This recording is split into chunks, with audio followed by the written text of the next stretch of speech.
जैसा कि इसी साल मई के महीने में तुर्की के राष्ट्रपति अर्दोगन ने दुनिया के सामने अपने 5वीं पीढ़ी के TFX फाइटर जेट का टैक्सी ट्रायल किया, लेकिन अर्दोगन ने यह सब कुछ बहुत ही जल्दबाजी में किया, क्योंकि अर्दोगन अपने देश की जनता को यह दिखाना चाहते थे कि उनके शासनकाल में तुर्की का 5वीं पीढ़ी का फाइटर जेट अपने समय से 4 साल पहले ही दौड़ पड़ा। लेकिन अब तुर्की के इसी फाइटर जेट की सारी हवा निकल गई, क्योंकि फ्रांस की माने तो तुर्की का यह फाइटर जेट 5वीं पीढ़ी के नाम पर केवल एक धोखा है और इसके अंदर फिलहाल ऐसा कुछ भी नहीं है जो इसे 5वीं पीढ़ी का फाइटर जेट बनाता हो, क्योंकि ना तो कोई इलेक्ट्रॉनिक वॉरफेयर है और ना ही कोई एल्गोरिदम है और ना ही तुर्की के TFX के पास कोई नेक्स्ट जनरेशन का इंजन ही मौजूद है। किंतु तुर्की के TFX फाइटर जेट के टक्कर में भारत का 5वीं पीढ़ी का एमका फाइटर जेट बहुत ही सही रास्ते पर चल रहा है,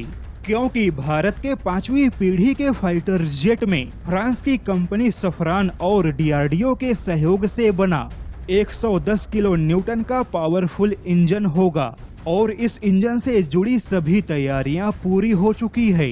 लेकिन इस इंजन के साथ भारत का एमका 5वीं पीढ़ी का नहीं बल्कि 6ठी पीढ़ी का फाइटर जेट होगा, जबकि भारत के एमका के टक्कर में तुर्की के पास कोई भी इंजन मौजूद नहीं है